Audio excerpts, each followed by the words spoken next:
DiJonai Carrington is on the brink of being dropped by Reebok. And let me tell you what, man, this is not good for DiJonai Carrington at all. And then you have this going on as well. Thousands demand Reebok drop DiJonai Carrington after brutal attack on Sophie Cunningham. Hold her accountable. I firmly support Reebok dropping DiJonai Carrington's endorsement. DiJonai Carrington is looking around the room like, oh my God, I've never been in this much fire. I mean, it's getting so bad that now her endorsements are potentially about to pull out on representing. She drops her Crazy Energy colorway athlete-sponsored shoe. It's an Adidas shoe, and less than 1 hour online, it sells out in all sizes. She is very happy about. Sophie Cunningham just watched her very first signature shoe sell out completely. And honestly, at this point, it feels less like a surprise and more like the natural next step in a season that has completely reshaped how people see her. Here it says, perfect. Good job, Reebok, for having a morals clause in her contract and enforcing it by pulling it. Carrington is a bully that the league apparently is protecting. Wake up, WNBA, before someone really gets hurt. You'll get sued because we Americans won't stand for this abuse. While all of that is happening, DiJonai Carrington is on the opposite end of the spectrum entirely, watching her Reebok deal fall apart, watching fans turn on her in real time, and watching a single decision on the court turn into the kind of career damage that doesn't just disappear after a week. Two players, two completely different trajectories, both tied together by the exact same moment. Common sense would have told you not to clothesline Sophie Cunningham from hell. Because you want to know why? The backlash you're going to get from that decision will affect your pockets. And I'm so happy that these brands are now seeing what we've been seeing. A whole lot of BS going on from these players. And I'm telling you right now, more players need to lose brand deals when they do. What makes this story worth sitting with isn't just that one player is winning while the other is losing. It's how directly connected the two outcomes actually are. Cunningham's rise didn't happen in a vacuum, and Carrington's fall didn't either.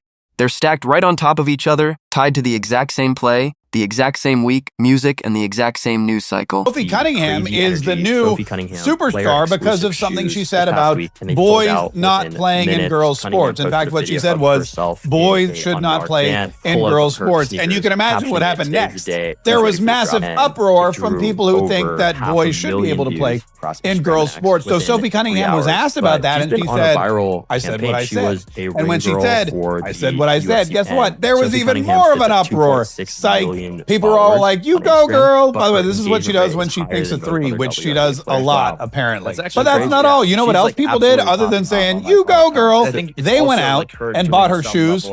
These are her like Adidas Sophie Cunningham pink shoes. And you could get a pair, except you can't get a pair. Why? Because they're sold out. People ran out or went online or just they hit Zappos and they start with the good news because there's plenty of it. Cunningham's Adidas Crazy Energy PE dropped at $110 to $120, depending on the retailer. Within an hour, most sizes were gone on Adidas.com. Not gone by end of day, not gone by the weekend, gone in about 60 minutes. Dick's Sporting Goods and Hibbett had a little extra stock for people who missed the initial wave, but even that disappeared fast. For a player-exclusive shoe, that's not a normal release. That's the kind of number brands dream about when they sign a player, and Adidas got it almost immediately. Y'all see what happened when this young lady got ejected from a WNBA game the other day for a flagrant foul on Sophie Cunningham? Did y'all see that? She got ejected from the game for that flagrant foul right there. And I'll be damned if that wasn't a flagrant too. She mugged her. Damn near came across like decapitating her, for crying out loud. That was definitely a hard foul. Make no mistake about it. Nobody can argue about it. You can say what you want. We know what we saw. No way around it. The DiJonai Carrington foul was clearly unnecessary. It was a flagrant foul penalty too. It was absolutely positively correct call. It was called the flagrant two. That's a flagrant two every single damn time in the NBA. And it didn't stop at sellout. Pairs that retailed for around $110 started popping up on resale sites for close to $270, not just listed. That's a shoe more than doubling in value within days of release, which tells you this wasn't just fans buying out of loyalty. This was actual sneaker culture paying attention, treating Cunningham's shoe the way people usually treat limited drops from established stars, not a role player who just landed her first signature deal. Adidas noticed too, and they've been leaning into the moment hard, reposting fan content and pushing the shoe across every platform they have. Posted white privilege after getting tossed from the game, but says it wasn't about the foul. Can you explain this? No, I can't. When she tweeted white privilege, she did it so quickly, it was almost as though she had the phone in her pocket after this foul and she got ejected. So, I mean, to say she wasn't referring to this play or getting kicked out and saying that the only reason she got kicked out and it got upgraded is because Sophie Cunningham is white is crazy. It was a crazy thing to tweet, maybe crazier than to try to act like it had nothing to do with the play. So I have no idea what she's talking about. I don't think anybody can have any idea what she's talking about. But now here's where the story splits, because none of this Adidas momentum happens in a vacuum. Just days before the shoe dropped into this level of hype, Cunningham took a forearm to the face and neck from DiJonai Carrington on a fast break. A foul so clear-cut that officials didn't even hesitate upgrading it to a flagrant 2 after review. Wind up, contact to the head, player in a vulnerable position, automatic ejection under the rules. Cunningham got up bleeding, music furious, and the entire league watched it happen in real time.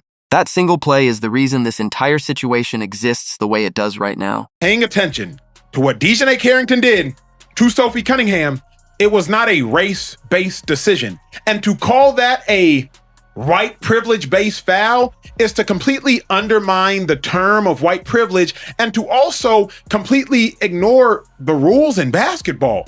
You hit her in the head, you drew blood, you didn't connect with the ball at all whatsoever. So to me, it was just very ignorant and to some degree asinine by DiJonai Carrington to suggest that that call was based on white privilege.